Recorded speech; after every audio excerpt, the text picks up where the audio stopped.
Hello everyone, welcome back to my channel. आज मैं आप लोगों के साथ कई टिप्स एंड ट्रिक्स शेयर करने वाली हूँ। तो देखिए, सबसे फर्स्ट हमारा ट्रिक है, जैसे कि हमारी जींस होती है वो ढीली होती है, तो हम देखिए किस तरीके से इसे टाइट कर सकते हैं। तो बड़ी दिक्कत हो जाती है जब हमारी जींस जो है ढीली होती है। और हम बेल्ट भी बच्चों के लगा सकते हैं, लेकिन लगाते हैं तो बच्चों को टॉयलेट वगैरह जाने की दिक्कत होती है। तो बच्चों को कभी कभी बहुत तेज आती है सुसु, और कभी कभी तो पैंट में फिर निकाल देते हैं, बेल्ट नहीं खुल पाती है तो जल्दी जल्दी में। अब देखिए, इस तरीके से मैं इसको एक ही बार में फिट कर देती हूँ बिना बेल्ट लगाए भी। हमारी जो जींस है वो एकदम परफेक्ट आएगी। तो देखिए, आपको पहले बच्चे को पहना के देख लेना है कि आपकी जो जींस है बच्चे की वो कितनी लूज है। तो देखिए, दोनों तरफ से मैंने दबा के देख लिया है कितनी कितनी लूज है। तो ये करीब 4 इंच लूज है, मतलब कि 2-2 इंच दोनों तरफ से मुझे दबानी है। तो हम देखिए, पीछे की साइड से जो तनी लगी हुई होती हैं बेल्ट वाली इसमें, तो वहाँ से मैं बीच जो बिल्कुल बैक साइड में बीच में जो तनी होती है उससे इधर एक टक्स की तरह इधर हम सिलाई लगाएंगे। मतलब 1 इंच की सिलाई लगाएंगे तो 2 इंच का कपड़ा दबेगा एक तरफ, और फिर दूसरी तरफ 1 इंच की सिलाई लगाऊंगी तो 2 इंच वहाँ से दब जाएगा। तो हमारा टोटल 4 इंच दब जाएगा। तो देखिए, इस तरीके से एक तरफ से सिलाई लगा दी है और 1 इंच की सिलाई करीब मैं इधर से लगा दूंगी। तो ये इस तरीके से 4 इंच का हमारा कपड़ा टोटल दब जाएगा। देखिए, इस तरीके से मैंने सिलाई लगाई है, जैसे हम टक्स लगाते हैं ना उस तरीके से। और ऐसे ही ये वाली भी जींस जो है लूज थी वो भी मैंने सिलाई लगा दी है। अब देखिए, इस तरीके से हमारी जो जींस है बिल्कुल परफेक्ट हो चुकी है। और इसमें भी मैं कर लेती हूँ सिलाई, एक तो लगा दी है, दूसरी भी मैं लगा लेती हूँ इसी तरीके से सेम। अब देखिए, अगला टिप है हमारा, जैसे कि बटन वगैरह निकल जाता है। तो ये बटन हमारा इसीलिए निकल जाता है कि बाजार के जो धागे होते हैं वो बहुत ही ज़्यादा कच्चे होते हैं और सिंगल धागे से बने हुए होते हैं।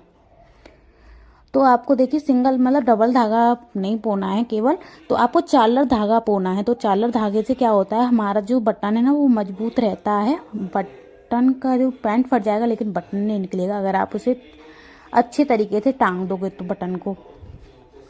तो देखिए, इस तरीके से मैंने चालर धागा डाल दिया है। तो हमेशा जब भी आप बटन लगाएं या हुक लगाएं तो चालर धागे से ही लगाएं। चालर धागे से जो आपका धागा है वो जल्दी से टूटता नहीं है। और इसमें एक और आपको ट्रिक बताऊंगी, वो भी आप जरूर देखना, क्योंकि बटन हमारा ज़्यादातर निकल ही जाता है। आप कितना भी गांठ इसमें लगा लो। तो देखिए, गांठ लगाने का तरीका मैं अभी आप लोगों को बताऊंगी। सॉरी, ये धागा रह गया है तो चलो इसको रहने देते हैं। तो मैंने बहुत खींचा लेकिन नहीं निकला। अब देखिए, पहले जिस तरीके से हम बटन को लगाते हैं उस तरीके से हम इसको टांग लेते हैं 2-3 इसमें सिलाई लगाकर बटन में। तो देखिए, इस तरीके से। तो मैंने ये दूसरे पैंट का बटन लिया था, क्योंकि मैं बटन के जो मतलब पैंट रिटायर हो जाते हैं उनके बटन को मैं निकाल के रख लेती हूँ, जो काम के नहीं होते हैं या फिर जैकेट वगैरह में से निकल जाते हैं तो उठा के रख देती हूँ। तो ये क्या है कि काम में आ जाते हैं। इसका बटन खो गया था। अब देखिए, इसमें इस तरीके से आपको नॉट लगानी है। आप वैसे वाली नॉट लगाते हो तो कभी कभी बहुत जल्दी खुल जाती है। तो ऐसे जो आप गांठ लगाओगे ना तो आपकी जो बटन है बिल्कुल भी नहीं खुलेगी और बहुत टाइम तक आपकी जो बटन है अटैच रहेगी इसी में। और ये आपको ट्रिक कैसा लगा कमेंट करके ज़रूर बताना। तो देखिए, हमारी जो बटन है वो भी टाइटली लग चुकी है और हमारी जींस भी टाइट हो चुकी है। अब देखिए, अगला टिप है, जब भी हम बथुआ वगैरह साफ़ करते हैं तो बहुत ज़्यादा मतलब टाइम लग जाता है। तो देखिए, इस तरीके से आपको साफ़ करना है। देखिए, बीच में से आपको डंडी पकड़नी है, इस तरीके से खींचते हुए बहुत जल्दी इस तरीके से साफ़ हो जाता है। देखिए, बीच में से पकड़िए और डंडी को पीछे से कट कर दीजिए, और आगे का तो है ही है। तो इस तरीके से आप, तो देखिए कभी कभी कोई क्या मैंने देखे हैं, इसीलिए मैं आप लोगों को बता रही हूँ। ऐसे करके एक एक डंडी को उखाड़ते हैं तो इसमें बहुत ज़्यादा टाइम लग जाता है। तो इस तरीके से तो ऐसे ही आपको साफ़ नहीं करना है।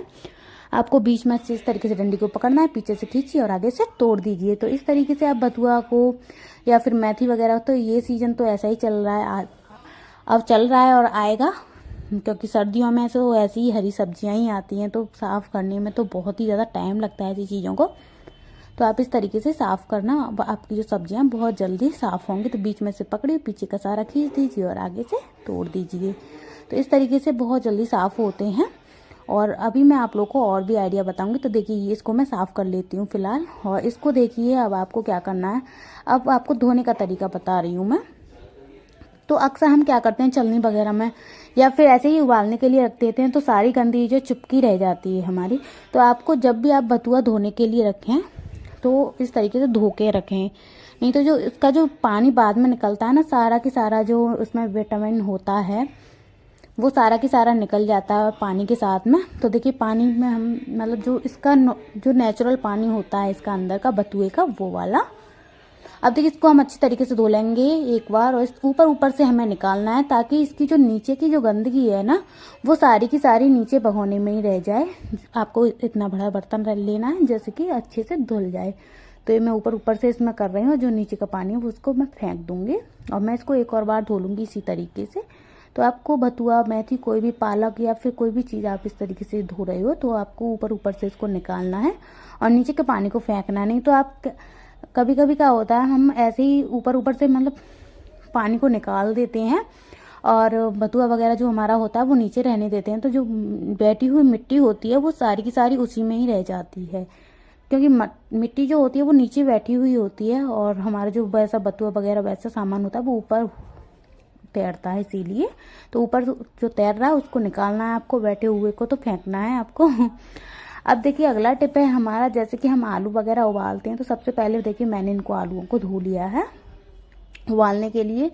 तो हम एक ही बार में बथुआ और आलू उबाल सकते हैं। कभी कभी क्या होता है, हम आलू और बथुआ के पराठे बनाते हैं या फिर रायता बनाते हैं तो हम अलग अलग उबालते हैं। तो देखिए, और इसमें चिपकेंगे भी नहीं और आपका जो बथुआ बिल्कुल अलग रहेगा, आप बिना किसी झंझट के उबाल सकते हो। तो देखिए आपको एक पॉलीथीन लेनी है, तो आपको दो दो बार मेहनत नहीं करनी पड़ेगी, एक ही बार में आप आलू और बथुआ को उबाल सकते हो और ना ही आपका जो बथुआ है वो आलूओं में चिपकेगा, ना ही मिक्स होगा। तो देखिए इस तरीके से आपको पॉलीथीन में डाल देना है और इसमें एक हल्की सी नॉट लगा देनी है, सारी भाप को इसकी को निकाल देना है जो हमारी पॉलीथीन में थी हवा को। और इस तरीके से मैंने इसमें कुकर में पहले ही पानी डाल दिया था आलूओं में और बस इसको बंद करके रख देना। अब देखिए हमारे जो आलू हैं वो भी उबल चुके हैं, देखिए आपको दिख रहा होगा, एक तो फट भी चुका है आलू।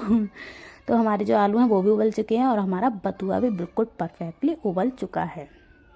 तो चलिए आलूओं को हम रख देते हैं साइड में, आपको दिखाते हैं बथुआ को। अब देखिए ये हमारा बथुआ है ना वो बिल्कुल अब धुला हुआ है और ना ही गंदा हुआ है ना ही कुछ हुआ है। तो आप इसके पानी को भी यूज में कर सकते हो, पराठे वगैरह बना रहे हो या रोटी फोटी बना रहे हो, रायता वगैरह बना रहे हो तो उसी में ही पानी को मिक्स कर सकते हो निचोड़ के। और ये पानी भी इसका बथुआ का यूजफुल है और जो बथुआ है वो तो आप यूज में लेने ही वाले हो। तो हुआ ना कितना अच्छा आइडिया। तो आप लोगों को अगर हमारे ये आइडिया पसंद आए हो तो प्लीज़ लाइक करना, शेयर करना और कमेंट करके ज़रूर बताना कि आप कौन सा आइडिया अपनाने वाले हो। आई होप कि आप लोगों को पसंद आए होंगे हमारे आइडिया। तो देखिए अब इसको आप निचोड़ लीजिए और जो पानी है वो आप यूज में ले लीजिए। तो इसका जो जितना भी विटामिन है, जितना भी विटामिन है, सारा की सारा आप यूज में ले सकते हो। आपका बिल्कुल भी 1% भी जो हमारा नेचुरल है वो भी बिल्कुल भी नहीं फिकने वाला है, वेस्ट ही फिकेगा।